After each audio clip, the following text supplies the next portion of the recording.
Hello and welcome on this edition of Meet My Neta. We are joined by Power Minister R.K. Singh. Sir, Bihar की राजनीति से शुरू करते हैं. As far as national politics, Bihar politics is concerned, क्या पक रहा है? There's India front on the one side can be compared with khichdi.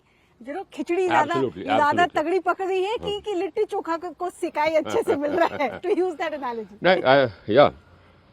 You see that the khichdi actually doesn't work. And the latest example is Pappu Yadav. You know, he's filing his papers from Purnia today against the RJD candidate. It doesn't work. You see, this is actually a khichdi. That's an apt analogy, because there's no sort of common platform. If you talk about ideology, forget it. If you ask RJD what is your ideology, they will say there's a family first and family last. That's ideology. That is their ideology. So forget ideology. You know, they don't even talk about ideology. They don't talk about their vision, what vision they have.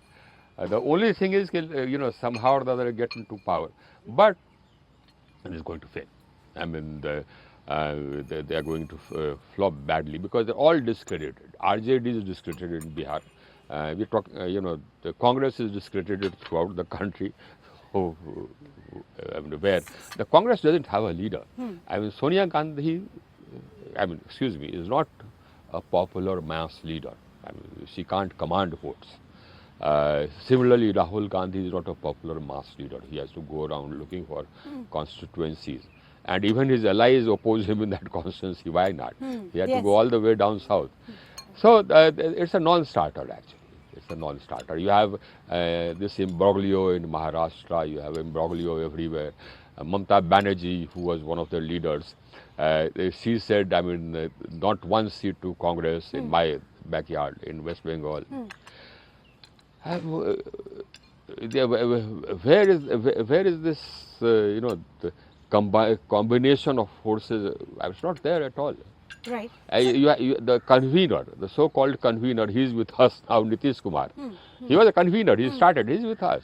So that's a non-starter, that indeed is a non-starter. So you actually said RJD's ideology is only family. So I have to ask you this. Yes. This allegation that Lalu Prasad Yadav made and then it just spread. All of you have said that you are Modi ka parivar. But do you think they're trying to create a resonance with the common voter by saying that the Prime Minister doesn't have a family? Why are you targeting us? Because all of us take care of our family. Will that work?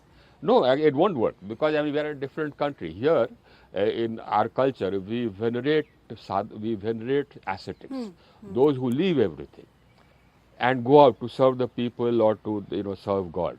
We venerate them. We venerate sadhus. Those who leave their homes, whatever, like we venerate Buddha, Bhagwan Buddha. We venerate Bhagwan Mahavir. That's us. That's our culture. So that's what the Prime Minister has done. He walked out. He said that I'm there to serve the country. I'm there to serve the Sangh. Imagine that.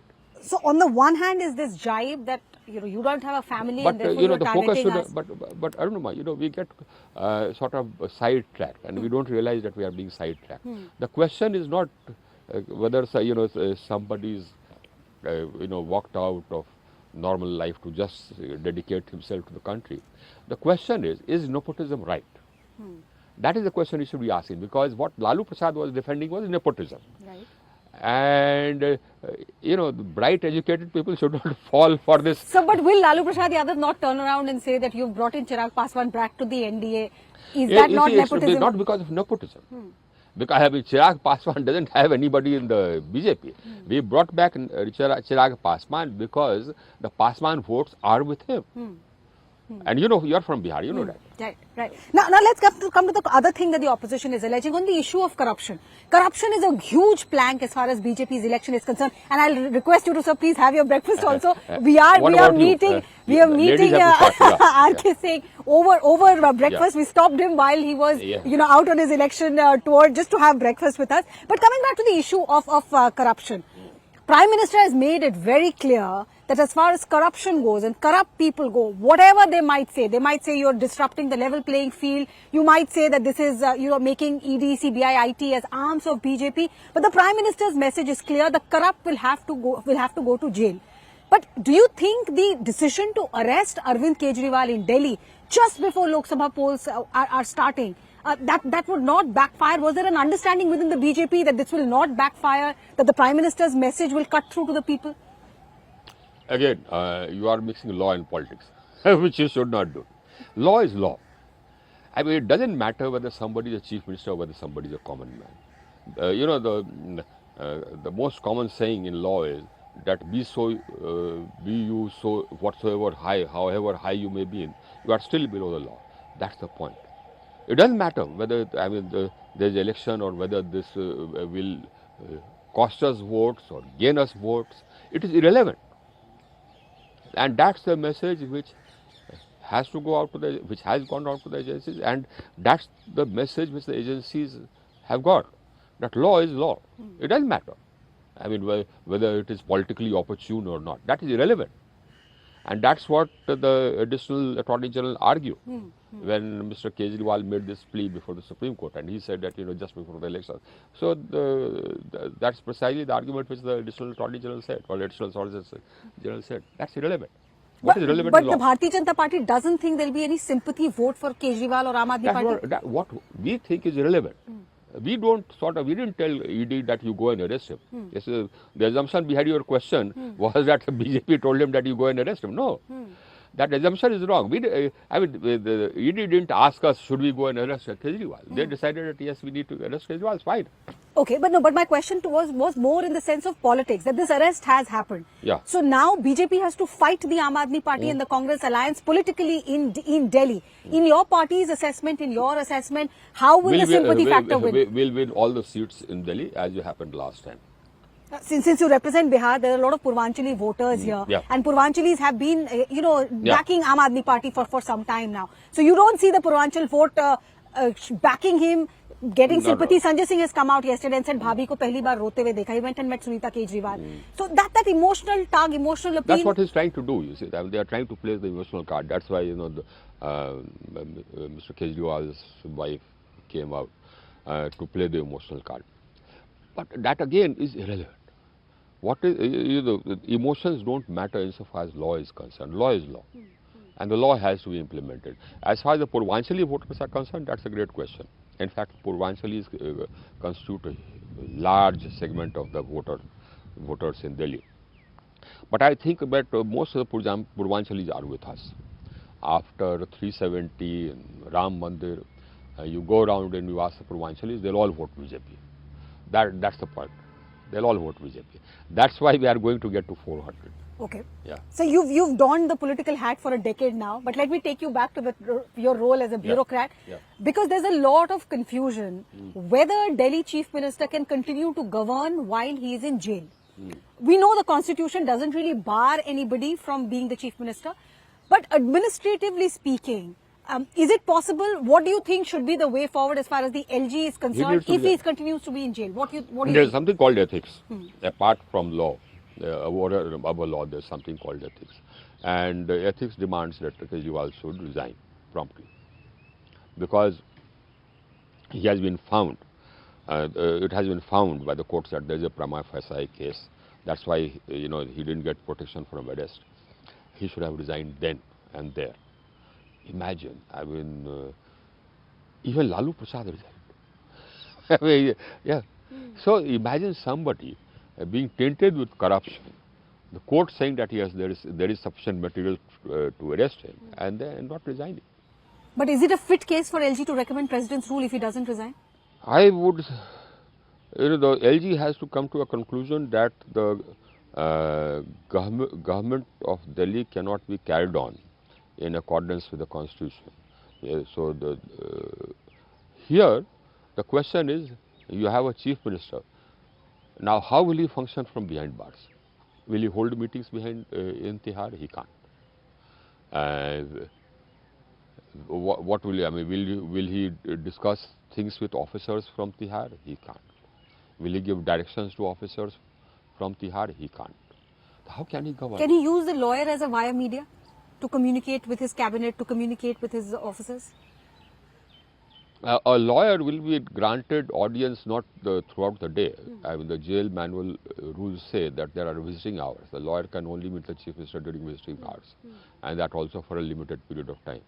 So, lawyer or whosoever, he can only meet the chief minister in limited hours. That's the point. But you see, this chap, this chap Kejriwal, he has absolutely no regard for propriety, for ethics. You had this Jain chap. Now he's been in jail forever. Now he's been in jail forever because the courts have found a solid case against him. Otherwise he would have got bail, just like Sanjay Singh got bail. He would have got bail. But the courts have found that there is absolutely no ground to grant him bail. And this fellow continued as minister, staying in the jail. And he was extorting money. Can you believe that? That's the allegation that conman The ones, Chandrasekhar has made. Yeah. But Aam Aadmi Party will turn around and tell you believe you a saw con man. you saw what was happening with him in jail. You saw the photograph. Yes, I we tell did. you. And eating grapes. Right. So that's what Aam Aadmi Party will turn around, and they're saying this in the court, that you are trying to frame Arvind Kejriwal. Sukesh Chandrasekhar is popularly called as con man Sukesh Chandrasekhar. Yeah. So will you believe somebody who himself is tainted? Again, they're turning around and saying that Mangutha Reddy's statement is what you are using to implicate Kejriwal. The point is that you see, if somebody is tainted about something, that doesn't mean that if somebody goes and chops off his hand, you won't believe that yes, a crime has been committed. If a crime has been committed against him, it has been committed against him. Whether he is a crook or whatever is besides the point. Okay. So it has to be proven that yes, this extortion attempt was made, or that the extortion fructified. So that's for the investigation to say. But that allegation is come. You see. So the point I was making was that this total lack of propriety on the part of Kejriwal. This is not the first time. You remember when he got a few seats in the first sally, he swore on his children's head that he'll not take the help of Congress to form government. But he did.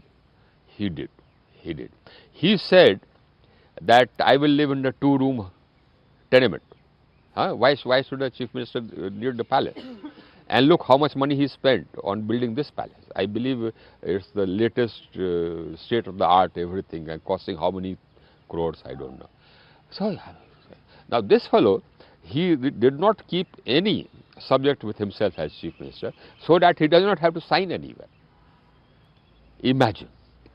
Just look at his mental makeup. He didn't want to sign anywhere. He doesn't want to take any responsibility. He's a bureaucrat by training, sir. But he didn't do any work as a bureaucrat either. You know, his career in the Indian Revenue Service was zero output. He was always on leave, study leave or whatever. And he never did any work. You ask any of his colleagues, any of his past, he never did any work at all. And similarly here, he did nothing except, distribute freebies. And because of freebies, for the first time, Delhi is having to take loans. Imagine this Delhi, which has so much of revenue, is having to take loans.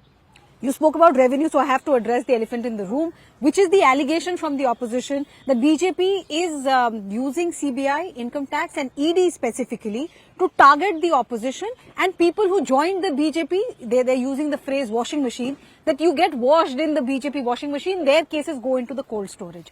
Your take on it, and do you think this will have a resonance with the voters? You see, the investigating agencies are not independent, and they have to work under the court, right? They work under the supervision of the courts. And the independent agencies, just can't do anything which the government says. They have to have evidence. Otherwise, that case will be quashed. Anybody against whom there is a false FIR, he can go to the court, get his case quashed. Anybody who's arrested without solid grounds, he'll get bail the next day, right? So that's the law. So these agencies work under the law. Basically, if people are behind bars, that's because the court has found that there's a prima facie case against them. That's the point. Okay. Yeah. Electoral bonds. Yes. What is your assessment as far as the electoral bond issue is concerned? What electoral bonds did was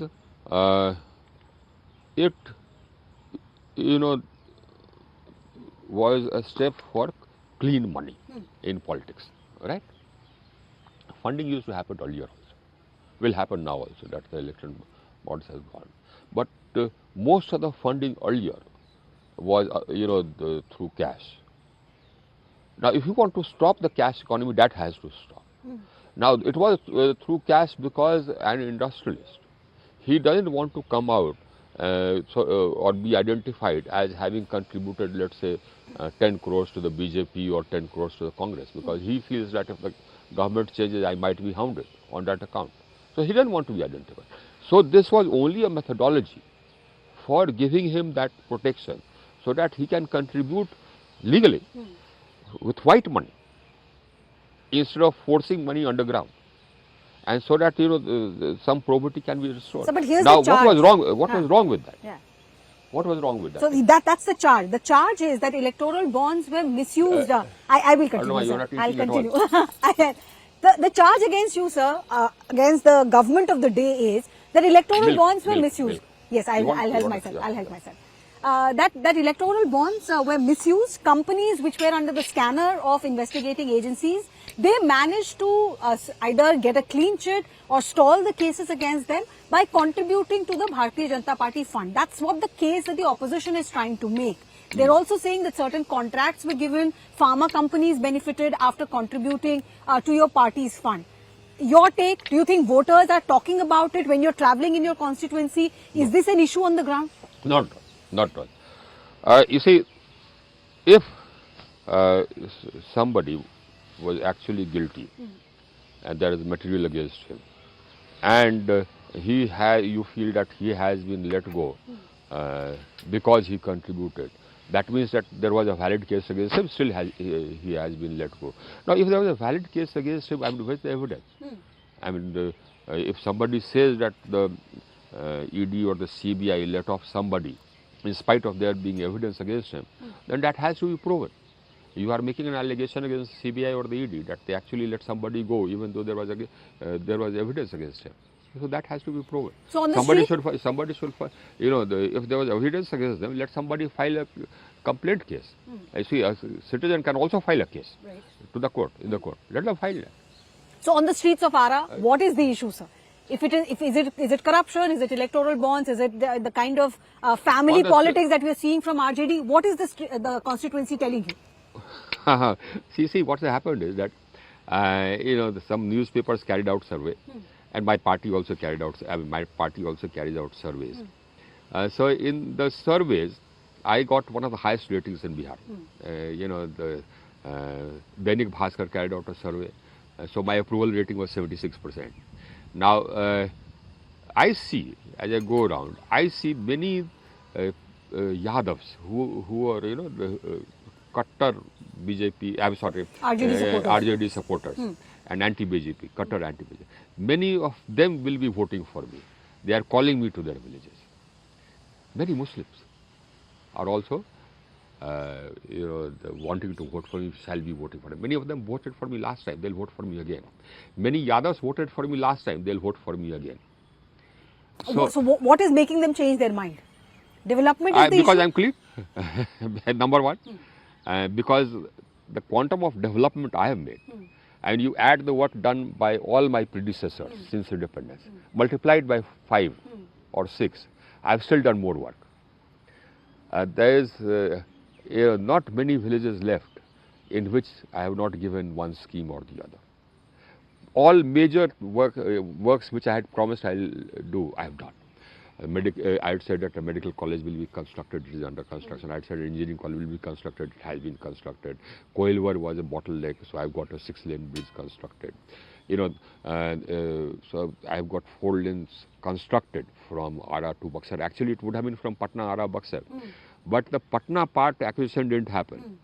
And so Arrah to Buxar has been constructed. The Patna part will also get constructed, elevated, which is even better for my, the constituency people. I started a new train from Arrah to Patna, goes in the morning, comes back in the evening. They have named it under by my name, R.K. Singh train and all of.